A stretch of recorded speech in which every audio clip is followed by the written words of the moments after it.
Então, meus irmãos, mais uma vez, sejamos todos muito bem-vindos. Hoje a reflexão está a encargo da nossa irmã Diane, que é uma trabalhadora da nossa casa, que é uma evangelizadora também, e vai nos trazer este tema, família e evangelização. Aperte este laço. Então, uma boa exposição para todos. Boa noite, então, boa tardezinha, né? Boa noite. Esse mês nós estamos fazendo algumas palestras sobre a área da evangelização, certo? Da infância e da juventude aqui na nossa casa, para que a gente possa fomentar essa área e trazer, né, para todos que temos a área da infância e da juventude, o quanto ela é importante no nosso centro espírita e todos os outros centros espíritas. E temos a área da família também. E nós, como evangelizadores, entendemos e percebemos que o quanto é importante que a família esteja conosco nesta caminhada. A área da infância e da juventude, para quem não sabe, tá? Para quem é a primeira vez, como o Nelson falou, nós temos um momento de evangelização com crianças e com os jovens. A evangelização das crianças se faz aos domingos de manhã, junto com a evangelização das famílias, que também vem. O que a gente faz, né? Que os pais que vêm fazer a evangelização, estar aqui conosco falando sobre vários temas à luz da doutrina espírita, possam trazer os seus filhos e nesse momento toda a família está sendo evangelizada, né? E nas quartas-feiras, que é onde a gente tem os estudos aqui na casa, nós temos a evangelização dos jovens, porque a gente conseguiu, entendeu, ao passar do tempo, que os jovens conseguiam vir com maior facilidade à noite. E também com a intenção de que aquele pai, ou aquela mãe, ou aquele cuidador que queira estudar conosco na quarta-feira, iniciar os estudos e continuar os estudos, certo? Também possa trazer o seu jovem para a evangelização. Também é uma maneira de toda a família estar junto no estudo. E a gente, como falamos, né, a gente viu essa necessidade de falarmos um pouco mais da família e evangelização, porque a gente quer o que ali apertar esses laços cada vez mais. E quando começamos a estudar para este encontro, eu lembrei há muito tempo atrás mesmo, de como eu cheguei até o Evangelho segundo o Espiritismo. Eu tinha o Evangelho na minha casa, por ler de vez em quando. Eu era espiritualista, não tinha todo o contato com a doutrina espírita, mas um dia eu resolvi que eu ia ter um filho, que eu ia ter um bebê, né, uma criança. E eu me lembrei que no nosso Evangelho, para quem não sabe, tem lá no final um capítulo de preces. E quando fui, né, chamada ao estudo novamente, eu me lembrei das preces. E tem uma prece que é a prece que fez com que eu me lembrasse de todo o início de ter uma criança na minha vida, que diz assim: é uma prece por uma criança que acaba de nascer. E quando eu li esta prece, e tem outras, tá? Tem um prefácio, tem 4 preces para uma criança que acaba de nascer. Quando eu li, opa, só um pouquinho. E olha que eu não tinha, né, eu não tinha o estudo. Eu estava me enamorando da doutrina espírita. E quando eu li, eu falei, poxa vida, é muito importante isso que está acontecendo. Essa minha intenção de formar uma família e de ter uma criança. Aí eu pude começar a perceber, neste momento, que essa criança que estava vindo para o meu seio da minha família, ela era um espírito que é filho de Deus. E todos nós nascemos, né? E fomos confiados a um pai, a uma mãe. E daí, neste momento, eu vou ler um pedacinho para vocês, de uma das preces, que diz assim: Espírito que encarnaste no corpo do meu filho, sê bem-vindo, sê bendito, ó Deus onipotente, nolo mandastes para mim, é um depósito que me foi confiado e do qual temos um dia a prestar contas. Quando eu li prestar contas, pronto, né? Vou ter que prestar conta. Olha o que eu estou fazendo, eu estou querendo, então eu já estou com uma intenção. Fui, então, pensando, que bom, gratidão, né? Que eu estou conseguindo ser intuída. Ele pertence à nova geração de espíritos bons que hão de povoar a terra. Obrigado, ó meu Deus, por esta graça. Se é uma alma imperfeita, corre-nos o dever de ajudá-lo a progredir na senda do bem, pelos nossos conselhos e pelos nossos bons exemplos. Se cair no mal, por culpa nossa, responderemos por isso, visto que então teremos falido em nossa missão junto a Ele. Olha, já o susto que a gente toma quando vai ler uma prece que é para nos confortar. Já a prece já vem nos dando uma chamadinha ali, uma atenção.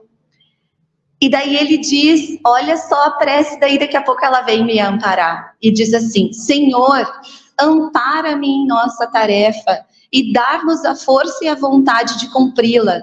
Se este filho nos vem como provação para os nossos espíritos, faça a sua vontade. Aí ele fala: bons espíritos que presidiste ao seu nascimento, que tendes acompanhá-lo no curso da sua existência, de sua existência. Quer dizer, todos nós temos bons espíritos que estão nos acompanhando. Todos nós. Pode ser que os nossos pais não tenham feito essa prece, mas que todos nós temos. Isso já é uma graça. Afastai dele os maus espíritos que tentem orientá-lo para o mal. Dai-lhe força para resistir às sugestões e coragem para sofrer com paciência e resignação as provas que o esperam na terra. E tem as outras que seguem, que é a título que a gente conheça, né? Então a gente tem outras preces para que a gente possa nos confortar. Se em algum momento nós estivermos, além de abrir o acaso ou para estudo do Evangelho, a gente quiser buscar uma prece para nos confortar, tem várias preces, então a gente faz a sugestão. E é aqui que a gente dá início, então, ao entendimento do quanto é importante a família, seja ela composta do grupo de pessoas que forem, mas do quanto é importante aquela família, naquele segmento, daquela criança e daquele jovem. Nós aqui hoje, pode ser que nós não tenhamos ninguém na evangelização, mas tem um casal aqui que eu sei que tem, né? Que é nós evangelizando. Pode ser que não, mas nós viemos hoje aqui buscar amparo, conforto para o nosso ser. E quando nós adentramos a um centro espírita ou outro culto religioso, nós vamos buscar a Deus que nos conforta. Então a gente lembra que se eu busco a Deus, por que eu não posso apresentar aos meus filhos, aos meus tutelados, às crianças e jovens que estão na minha volta? Por que eu tenho que esperar essa criança ou esse jovem ficar grande para que eu pudesse ser apresentado a Deus de uma maneira com que todos que estão ali trabalhando naquele ambiente estão para falar de Deus, apresentar Jesus, falar em nome de Jesus. E aqui na nossa doutrina, ainda mais trazer esse entendimento do espírito imortal. Sim, porque as crianças pequenas, aqui nós temos evangelização de bebês, as crianças pequenas já começam a entender que nós somos espíritos imortais. Às vezes é difícil para um adulto entender isso.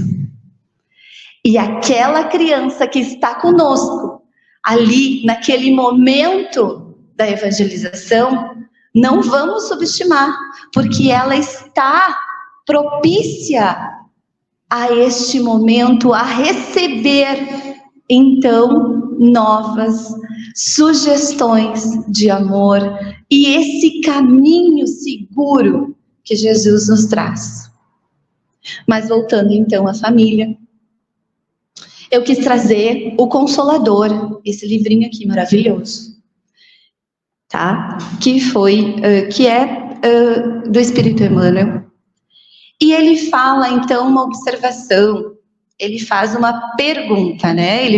É feita uma pergunta e ele responde: qual a melhor escola de preparação das almas encarnadas na Terra? Qual a melhor? Onde que está a melhor escola de preparação das nossas almas? Aí ele responde, Emmanuel responde: a melhor escola ainda é o lar, onde a criatura deve receber as bases do sentimento e do caráter. Os estabelecidos de ensino propriamente ditos do mundo, podem instruir, mas só o Instituto da Família pode educar. Aí a gente começa a pensar: as nossas famílias são tranquilas? Não, né? Nós estamos num lugar, nós fomos colocados porque nada é por acaso, nada. Se nós, então, formamos uma família, nós temos outros espíritos ali, dos quais nós devem para nós. Temos antipatias, temos simpatias. Então, portanto, a família é aonde eu começo a me educar. É quando eu formo esta família de diversas maneiras, porque hoje nós temos modelos familiares diversos, e essas pessoas, no caso, esses espíritos, se juntaram para que houvesse ali um refazimento das suas almas. Porque através desta interação dos espíritos é que a gente consegue ir se desprendendo um pouco mais do orgulho, tendo mais paciência, né? Aprendendo a amar, porque não é por acaso que eu sou mãe daquele espírito. Olha o que a prece nos falou. Não é por acaso. Não é por acaso que eu sou o pai daquele espírito, não é por acaso que eu tenho a mãe que eu tenho, os pais que eu tenho, e que porventura me trouxeram até onde eu estou. Não é por acaso. Então, Emmanuel nos diz que é lá. Sabe, eu vou dar um exemplo bem simples. Sabe quando a gente quer descansar e a criança ou o adulto coloca a televisão bem lá em cima? E daí como é que a gente faz? Será se é ali naquele momento do lar que eu consigo perceber que o outro precisa de silêncio e eu posso baixar um pouco mais a televisão e todos nós podemos seguir em harmonia? Ou hoje em dia como é que tá? é um pé de guerra, é só um ambiente onde a gente está ali se degladiando. Como é que estão as famílias?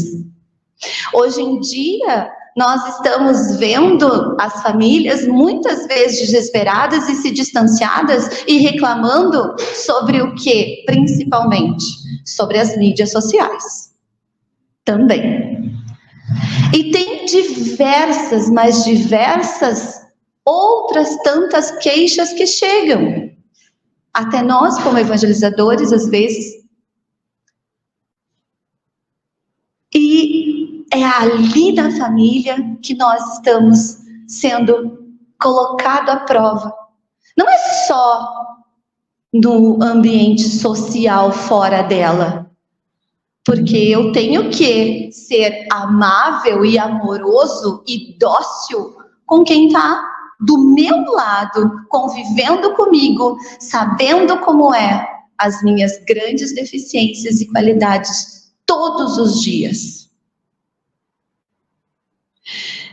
Aí ele diz assim, na grandiosa tarefa de cristianização, essa é a profunda finalidade do Espiritismo e Evangelho, no sentido de iluminar a consciência da criatura, a fim de que o lar se refaça e o novo ciclo do progresso espiritual se traduza entre os homens em lares cristãos para a nova era da humanidade. Portanto, eu estou aonde tenho que estar e aprender com aquelas pessoas ali, com aqueles espíritos imortais. É como nós dissemos.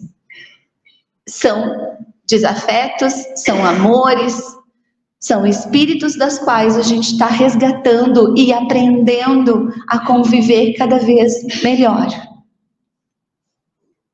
Nós não vamos falar, e especificamente nós não vamos ficar falando de grandes dificuldades, mas a gente vai voltar a apertar esse laço, que é o que a nossa finalidade dessa noite. E então, tem um livro que para os pais e para todo mundo que queira, se interesse, tem um livro que é bem pequenininho, que é a Cartilha para os Pais. Eu comprei esse livro, né? Claro, é super curto. É a Cartilha para os Pais. Esse livro diz o seguinte, o que ele fala? Ele fala uma cartilha para os pais, né? E diz assim, qual a responsabilidade dos pais para com aquelas crianças e para com aqueles jovens? A responsabilidade dos pais consiste somente em amparar, alimentar, cuidar do corpo de seus filhos, da higiene e da saúde, mas oferecer o alimento espiritual e moral para suas almas. Então, não é tão somente todas as coisas que a gente vai amparar aquela criança, né? Alimentar, amparar, dar higiene, cuidar daquela criança, cuidar daquele jovem.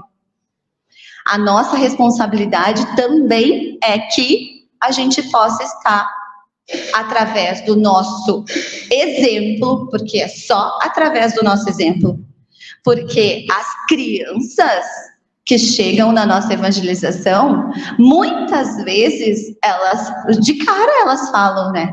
Ah, mas o meu pai passa pelo sinal vermelho. Ah, mas o meu pai, sabe, faz coisas. Ah, mas meu pai, ele diz que não tá, mas ele tá. É através do exemplo. Não é outra forma. Às vezes, e daí a gente fala no âmbito familiar, às vezes nós nos preocupamos com tantas outras coisas que o lado material nos exige e nós esquecemos realmente de fomentar, né? Esquecemos de alimentar esse nosso lado espiritual. Todos nós hoje aqui, durante toda a semana, nós não sabemos, eu não sei o que vocês fizeram, mas eu só vim elogiar aqui uma vez na semana. Mas eu posso vir outras vezes, mas eu estou buscando uma vez. Isso é pouco? É muito? Não importa. O que importa é que nós já despertamos para isso. O que importa é que nós já entendemos que devemos sim buscar além disso. Porque muitas famílias estão preocupadas em colocar as crianças no balé, no futebol, no inglês, sei lá, em outros tantos afazeres, e esquecem do lado espiritual. E daí a gente volta a pensar, se Deus é bom para mim, por que eu não posso apresentar esse Deus para a minha criança e para o meu jovem? A fome da alma precisa ser nutrida com as informações sobre as leis divinas e a espiritualidade, adequadas à compreensão da criança e do jovem. Então a gente vai adequar. Uma criança pequena, quando chega aqui, nós sempre cantamos uma música do Morto e Vivo. E na música do Morto e Vivo, a gente apresenta a imortalidade da alma para a criança. E é uma forma lúdica de apresentar a imortalidade da alma. O Gustavo já está até me olhando aqui, porque obviamente eu não vou cantar, né, Gustavo? Mas na evangelização dos jovens, eu canto. E os jovens ficam pensando, meu Deus, isso não é para mim, isso é só para criança pequena. Mas não tem problema, porque quando a gente fala sobre imortalidade da alma e a criança pequena consegue entender que no espiritismo você não vai morrer. Quem morre é o corpo. A gente vive para valer. Aí a gente entra na brincadeira do morto e vivo. E é assim que é adequada para a faixa etária daquela criança e daquele jovem. Ensinar os filhos a respeitar Deus, os pais, os irmãos e a natureza é uma das observações e responsabilidade dos pais. Eles necessitam de religiosidade e é a parte importante da construção do caráter sólido do filho e da filha, especialmente durante a infância. A criança ou jovem precisam receber suporte emocional, espiritual, moral dos pais para saciarem a sua estrutura psicológica. Saciarem a sua estrutura psicológica. Vamos falar um pouquinho disso? Porque é assim, ó, criança e jovem não sabe amar. Ai, Diane, mas a minha criança me ama. Não. Vou contar para vocês, ela não tem estrutura psicológica para entender o amor. Ela sabe reagir. Ela age, né, no instinto. Ela vai agindo no instinto. A criança é assim. Ah, mas ela é tão linda, mas ela sorri para mim, sim. Sabe por quê? Porque eu preciso amá-la cada vez mais. Porque talvez aquele espírito ali seja um grande desafeto meu. E ele veio com essa cara maravilhosa, tão fofinho, para eu amá-lo cada vez mais. Mas, independente do amor, que é responsabilidade dos pais, construir esse amor, esse afeto, independente disso, essa criança, porque daí eu falo criança, precisa respeitar antes de qualquer coisa. Quando é os bebezinhos, ai, aquele bebezinho chora, né? Aquele bebezinho chora e tudo mais, e a gente vai ensinando aquele bebezinho e vai entendendo que só um pouquinho, tem hora para tudo. E depois aquela criança vai crescendo e eu vou mostrando para ele que só um pouquinho, temos limites a cumprir. Então, muito antes de essa criança me amar, eu tenho que fazer com que ela me respeite. E é só assim que eu consigo, de fato, que ela vá me amar, de verdade.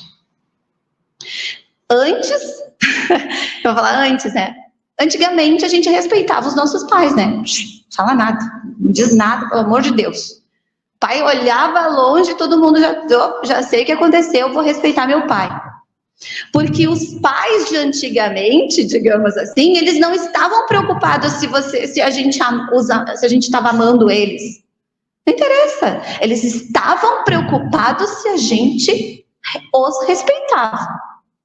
E hoje, como é que é? Muitos pais de hoje ficam pensando assim, ai meu Deus, mas ele não me ama, ele não quer fazer o que eu quero que faça. Só um pouquinho. Só um pouquinho. É uma criança que não tem condições psicológicas, da formação do seu cérebro, que vai entender o que deve ser feito. Não. São os pais, são a família, é o cuidador. E daí a gente entra no apertar os laços. Como que a gente aperta esses laços? Aqui dentro da nossa casa espírita. Quando a gente traz para a evangelização. Quando a família está conosco na evangelização. Nos unindo para que então aquela criança possa receber cada vez mais informações para criar essa ponte de amor e respeito.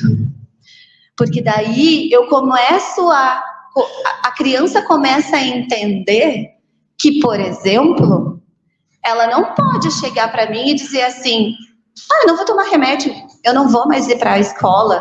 Tá tudo bem então, meu filho, tudo bem, não tem problema, não toma remédio, não vai para a escola, não faz mais nada. Você que tá, né, eu quero que você me ame. Não é assim. É nosso dever trazer a nossa criança e nosso jovem para a evangelização. Aqui eu vou fazer um parênteses. A família, como nós dissemos, como o Emmanuel falou, é o lar. É a escola por si só. E é lá dentro que eu recebo a educação e recebo a construção do amor, do respeito, do limite. Mas eu não posso estar todo momento na evangelização, porque eu não tenho talvez todas as ferramentas e recursos para que eu possa apresentar Jesus. Talvez eu como pai ou como mãe, eu não me sinta tão capacitado para fazer isso. Pode ser, mas nós temos uma ferramenta maravilhosa, apresentadas para todas as famílias, que inclusive o Nelson falou, que é o quê? O Evangelho no lar. Então, quando eu trago Jesus para dentro do meu lar, através do Evangelho, ali, além dos meus ensinamentos e do meu exemplo, eu já estou mostrando para aquela criança os ensinamentos do nosso mestre. Seguindo, esse livro aqui é de estudo para evangelização, dos evangelizadores. É Sublime Cimenteira, Evangelização Espírita Infanto-Juvenil. Então a gente tem um vasto material para estudo, né? Porque a gente tem bastante material para estudo. E eu vou ir direto, eu fiz uns recortes de Joana de Ângeles, mas eu vou ir direto na Cecília Rocha. Né?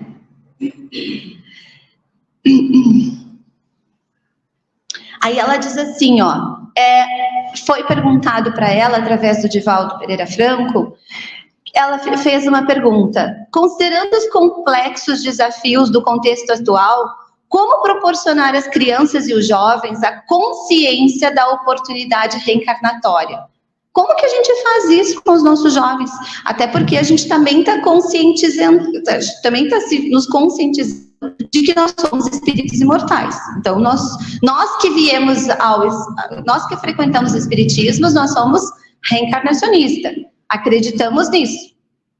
Ou pelo menos estamos nos enamorando disso.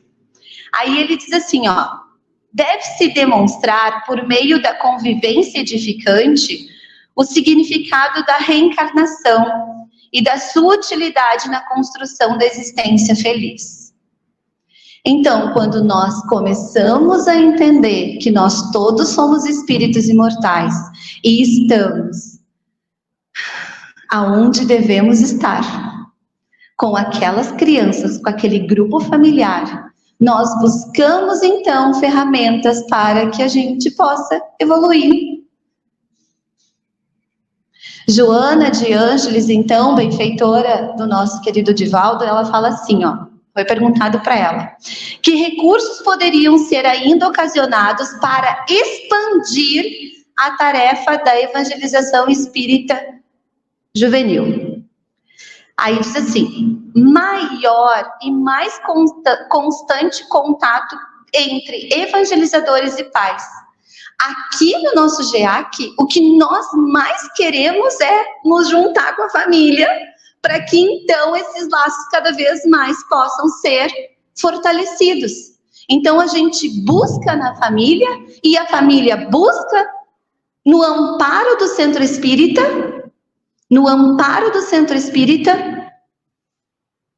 aquela deficiência ou aquela dor.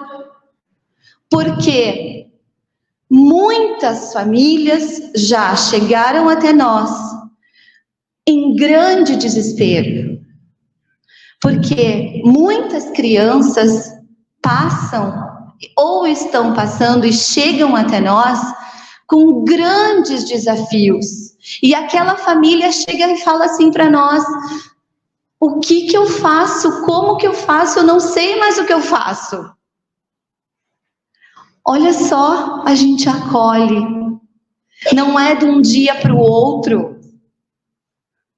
A gente mostra a importância de continuar a tarefa do estudo, de estar aqui como família e trazer essa criança para o jovem. Muitas famílias chegam falando, o meu jovem está com problema, o meu jovem, eu não sei como fazer para ajudá-lo. E nós acolhemos.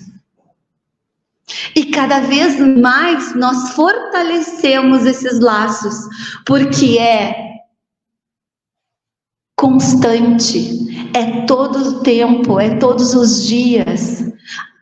E daí, educar, eu tenho certeza que educar todo mundo consegue entender que é repetição. Poxa vida, mas eu já falei, não deixa essa toalha, não deixa essa toalha, não deixa essa toalha. Um dia, um belo dia, a toalha vai parar lá no varal. Um dia, belo dia, as coisas vão se fazendo. Porque é repetição. Não faz isso, fulano, não faz isso, fulano, não faz isso, fulano. Sim, é assim. Aceita que dói menos. A gente vai repetir muitas vezes. E um dia, um belo dia, funciona. E se a gente fizer isso com amor, vai dizer que não é muito melhor. Alguém chega para mim e fala assim, Diane, tu pode, por favor, fazer essa atividade para mim? Olha que coisa mais rica. Agora eu falo, tu já não viu o que tu tem que fazer? Não, poxa vida, já não é legal, né? Daí... Então, a gente entende que é a repetição, que é um processo. Como é que nós vamos exigir, né? Também, no momento de desespero, às vezes a gente quer que aquela criança ou que aquele jovem consiga passar por aquela dificuldade quanto mais rápido possível.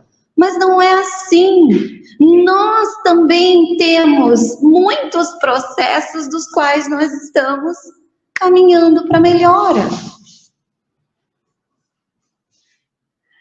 Nós queremos sim fortalecer os laços da evangelização com a família. E é por isso que cada vez mais a área da infância e da juventude da nossa casa vai continuar fazendo palestras para que a gente possa trazer os jovens para nós, trazer essa família, trazer a única pessoa que vem aqui e pensar, poxa vida, quem sabe eu posso estudar a doutrina espírita e continuar o meu processo de evolução. Porque é só nesse caminho que a gente consegue. Infelizmente não é de um dia para o outro, mas olha quantas vantagens. Nós temos Jesus ao nosso lado. É por Ele que nós estamos sempre. seguindo neste caminho seguro, nessa orientação eficaz do nosso Mestre. E é lá na evangelização que nós vamos estar falando para as crianças e para os jovens. Agora, na pandemia, quando nós estávamos fazendo a evangelização online, a evangelização entrava direto lá dentro do lar. Nós fazíamos evangelização para os bebês. E a gente cantava música e eles estavam ali. E nós não tínhamos a pretensão de que fosse para sempre, mas nós tínhamos a intenção de que aquela mensagem de Jesus chegasse àquela família. Olha que coisa maravilhosa a evangelização e a família juntas, né? Andando juntas. A gente poderia ficar falando muito tempo aqui, mas não dá, né? Já se foi o tempo, já está quase indo. Eu vou trazer uma parte desse livro aqui que eu não apresentei, é Os Olhos do Coração, Segredos do Bom Relacionamento Familiar, do de José Carlos de Luca, tá? Diz assim: se o mundo mudou, a família também precisa mudar. E quando falo em família, refiro-me aos integrantes. Ele está se referindo a isso. Se a família não vai bem, é porque nós não estamos indo bem. E nossas atitudes carecem de reajustes. Algumas perguntas nos cabe formular. Aí ele começa a fazer algumas perguntas. Numa escala de 0 a 10, qual o grau de importância que você dá à sua família? Qual grau? Eu tenho trabalho, tenho que lutar, tenho que ir, eu tenho que ter do que ser? Vamos lá. A família precisa figurar com um valor fundamental em nossa vida. Contudo, muitas vezes damos valor superior a outros setores da nossa existência, como, por exemplo, trabalho, amigos, esporte. E até mesmo, muitas vezes, muito mais as práticas religiosas do que olhar lá para dentro do meu lar. Se isso está ocorrendo, é quase certo que o grau de qualidade de relação familiar não é satisfatório. E de veras agradável ter sucesso profissional. Claro, todo mundo quer ter. Mas o que adianta, por exemplo, ser um bom advogado se a família está indo à falência? Ser um bom médico se a família está na UTI? Então, essa reflexão do José Carlos é para nos mostrar que a família é onde nós temos o nosso cadinho. É onde a gente consegue estar lá no nosso lar. E sim, são aqueles espíritos irmãos que estão conosco nessa senda de renovação. Nesta existência, vieram conosco para nos ensinar, para que a gente possa aprender. E é rapidinho, o vídeo tem nem 1 minuto, tá? E eu vou botar o vídeo, que é uma música. Essa música eu convidei uma evangelizanda para cantar conosco, mas ela não pôde estar aqui, a gente não conseguiu ensaiar. Mas eu queria deixar essa música em dedicação a ela, porque ela fez um esforço, sabe, a nossa evangelizanda. Então eu vou deixar. É uma música bem curtinha, e é só para que a gente lembre que Jesus está conosco e sempre, sempre estará. E quando ele está no nosso leme, a gente não precisa temer. Certo?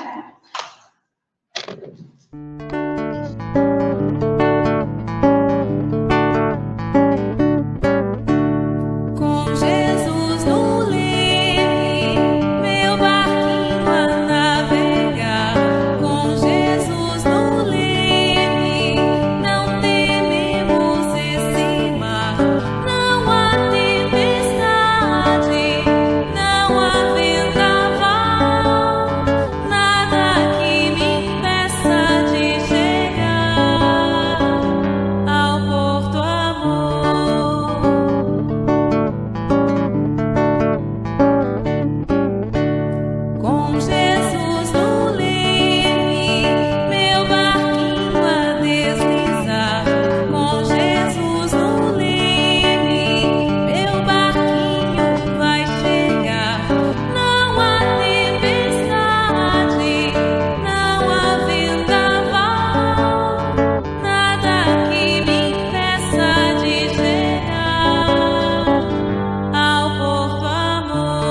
Agradecemos as considerações da nossa irmã Diane e que tenhamos todos um excelente final de semana. Muita paz a todos.